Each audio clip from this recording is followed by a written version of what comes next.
आज हम बात करेंगे अक्टूबर की राशियों को लेकर कि आखिर ये महीना आपके जीवन में क्या लेकर आ रहा है। आपके जीवन में किस तरह के बदलाव आएंगे, आपके जीवन में क्या अच्छा होगा, किन चीज़ों से आपको सावधान रहना है।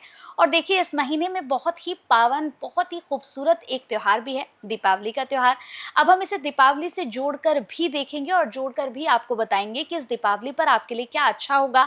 आप कौन सी वो रेमेडीज कर सकते हैं जिससे आप अपने जीवन में बहुत खूबसूरत पलों को अच्छे से जी सके, अपने जीवन से समस्याओं को हटा सके। और अगर किसी भी तरह की कोई चुनौती, कोई चैलेंज आपकी लाइफ में आता है तो आप उसे भी हटा सकें। हम कोशिश करते हैं कि आप तक एक अच्छी जानकारी, सटीक जानकारी पहुंचे, जिससे आप अपने जीवन में कुछ बदलाव कर सकें। बिल्कुल, तो अब मैं चाहूँगी कि अब हम मिथुन राशि पर बात करें, क्योंकि मिथुन राशि का क्या है मैम, मैंने जितना मिथुन राशि के बारे में सुना, वैसे बहुत स्ट्रॉन्ग होते हैं स्वभाव के, लेकिन कहते हैं कि डिसीज़न लेने में बड़ा डगमगा जाते हैं ये लोग। तो मैं चाहूँगी कि अब आप मिथुन राशि के ऊपर भी थोड़ा नज़र बनाएँ। डरा दिया, देख लो।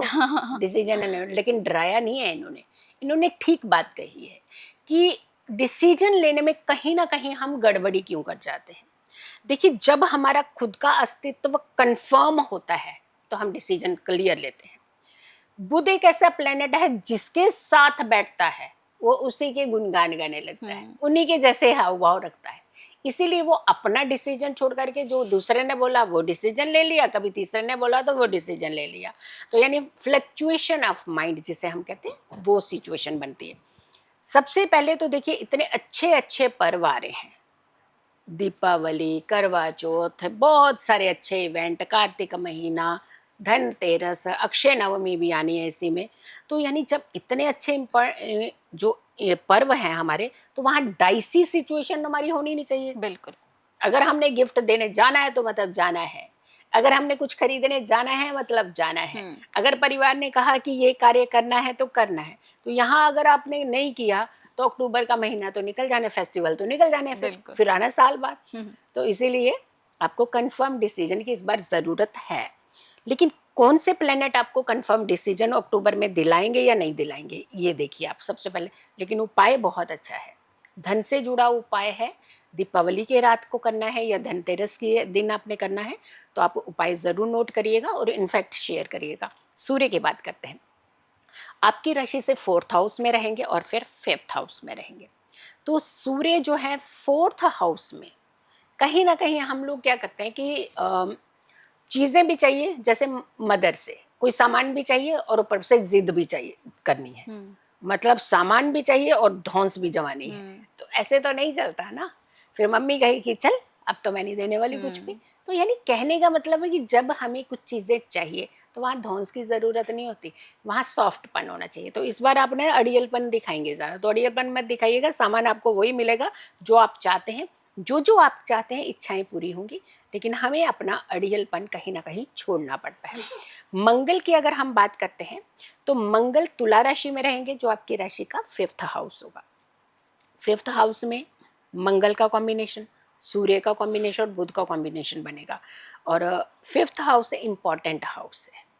या थोड़ा सा हो सकता है कोई पुरानी किसी बात को लेकर के आपस में दोस्तों में डिस्प्यूट हो सकते हैं, या फिर थोड़ा सा डिस्प्यूट आपका कोई मनी को लेकर के भी होगा किसी के साथ, कि आपने कहीं पैसा दिया था, किसी की मदद की थी, मांग रहे हैं तो वो नहीं मिल रहा है, और फिर आपने अपना अड़ियलपन दिखाया तो वो रिश्ते बिगड़ सकते हैं। तो बहुत ही मैं कह रही हूँ कि सभ्यता तरीके से आप अपनी चीज़ों को लेने का प्रयास कीजिएगा, क्योंकि ये समय थोड़ा सा नाजुक है आपके लिए। अगर हम बुध की बात करते हैं, वो भी तुला राशि में रहेंगे और ये पंचम भाव की राशि आ गई अगेन, यानी त्रिग्रही योग जो है वो आपकी राशि से पंचम भाव में बन रहा है। तो सबसे बड़ी बात है कि पंचम भाव हमारा इम्पॉर्टेंट भाव है। स्टूडेंट्स के लिए तो हायर एजुकेशन है, लव अफेयर्स के लिए तो लव अफेयर का भाव होता है, और साथ के साथ अगर आप शेयर मार्केट की तरफ आपका रुझान है तो आपके लिए ये भाव भी होता है। प्लस आप कंपटीशन का भी कुछ हिस्सा जो है वो इसको कंसीडर किया जाता है।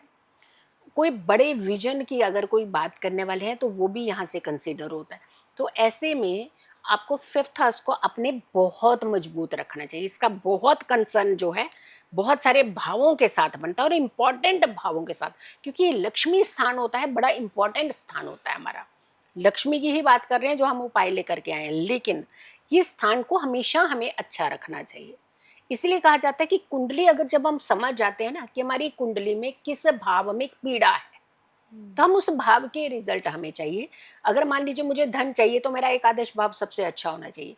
अगर मेरी जिंदगी में प्यार की कमी है तो हमारा 5th हाउस अच्छा होना चाहिए, या फिर 7th हाउस अच्छा होना चाहिए। तो यानी ये चीजें अलग अलग है, एक डिपार्टमेंट है सबके। तो अगर ये सारी चीजें अगर हमें ज्ञान में होती हैं तो हम उसी तरीके का अपना एक ट्रीटमेंट कर लेते हैं। गुरु की अगर हम बात करते हैं तो गुरु आपके प्रथम भाव में, 1st हाउस में। अब प्रथम भाव का जो गुरु होता है, मैं ज्ञानी, क्योंकि वो होता है ज्ञानी, इसमें कोई दो राय नहीं है, क्योंकि गुरु के पास ही है ज्ञान का पिटारा। गुरु के पास क्लियर विजन है, तभी तो वो आपको विजन देते हैं। अगर उनके पास विजन नहीं होता तो आपको विजन कहाँ से देते? तो यानी कहने का मतलब गुरु के पास है सब कुछ, लेकिन जब गुरु अतिचारी चलते हैं तो यही चीजें एडवर्स होने लग जाती, इसमें अहम जुड़ जाता है थोड़ा। तो ओवर कॉन्फिडेंस नहीं रखना है। कॉन्फिडेंस बहुत अच्छा होता है, ओवर कॉन्फिडेंस हमेशा डेंजरस होता है। जैसे बच्चे को बोलो ना कि आप पढ़ लो, मुझे आता है, आपको पता ही नहीं मुझे सारा आता है, लेकिन जब लिखने लगते हो तो उसमें से 80% नहीं आता है। तो यानी कहने का मतलब है कि अच्छी चीज होते हुए भी आपकी चीजें जो है ओवर कॉन्फिडेंस जो है उसे खा जाता है। तो थोड़ा सा आपने इस चीज से बचना है। अगर हम शुक्र की बात करते हैं, सिंह राशि में रहेंगे, आपकी राशि का 3rd हाउस रहेगा।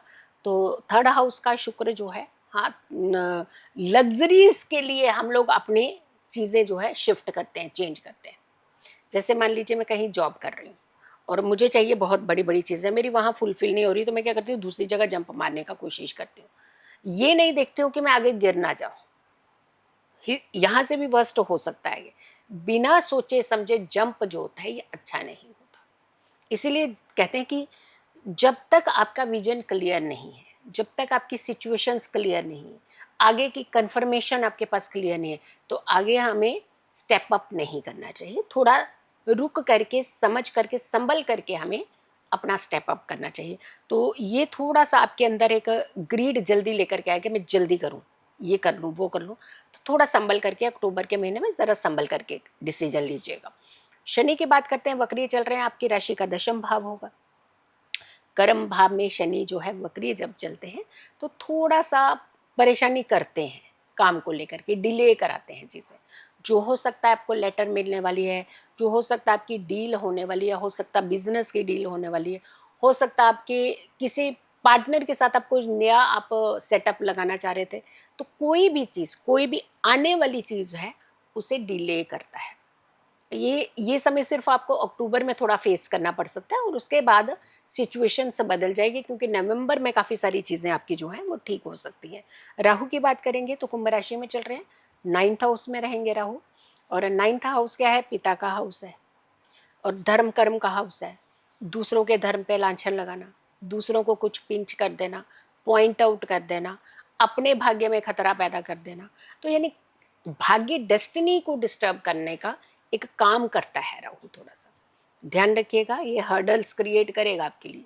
तो हमें थोड़ा सा संभल करके बोलना है, संभल करके किसी के साथ विवाद करने हैं, अननेसेसरली कूदना नहीं है दूसरों की लड़ाई में। और खास करके पिताजी के साथ पंगा नहीं लेना है आपने। पिताजी के स्वास्थ्य का भी ध्यान रखिए, बट उनसे झगड़ा नहीं मोल लेना है। वह एक एक क्वेश्चन उन्होंने बोला तो उसके 10 आंसर ऐसे उल्टे वाले नहीं देने हैं। तो वहाँ पे आपको थोड़ी सी दिक्कत हो सकती है। और अगर आप पिताजी के साथ काम करते हैं फिर तो बिल्कुल भी पंगा नहीं लीजिएगा। केतु की बात करते हैं तो 3rd भाव में रहेंगे केतु, क्योंकि सिंह राशि में केतु है। और शुक्र और केतु 9 अक्टूबर तक आपके 3rd भाव में रहेंगे। और शुक्र लग्जरीज आपकी स्पॉइल कराता है, पैसा खर्च कराता है, ज़्यादा खर्च कराता है। और केतु जो है मानूंगानी में, तो ये सिचुएशन क्रिएट करेगा जो हम शुरू से बोलते आ रहे हैं कि अहम नहीं होना चाहिए, ओवर कॉन्फिडेंस नहीं होना चाहिए, कॉन्फिडेंस अच्छा होता है। तो यहाँ थोड़ा सा अपने आप पे इस बार आपको हल्का सा वर्क करने की ज़रूरत है, थोड़ा संभलने की ज़रूरत है। मैं तो यही कहूँगी कि त्योहारों का दिन है और अगर थोड़ा सा हम संभल करके चलते हैं तो बहुत अच्छा रहता है। उपाय क्या करना चाहिए? लघु नारियल आते हैं। अब ये सारे उपाय जो है वो धन से ही जुड़े हुए हैं। इस बार हर किसी की इच्छा होती है धनवान बनना, और ये समय बहुत अच्छा होता है, ये पीक समय होता है साल का, जहाँ हम माँ लक्ष्मी के बहुत अच्छे उपाय जो है वो कर सकते हैं, धन्वंतरी के उपाय कर सकते हैं, कुबेर जी के उपाय कर सकते हैं, भगवान विष्णु को प्रसन्न कर सकते हैं, नारायण का आप जो है उसका ध्यान कर सकते हैं। तो यानी बहुत सारी चीज़ें इस बार आप कर सकते हैं। लघु नारियल 7 लेने हैं और 7 इलायचियाँ लेनी है।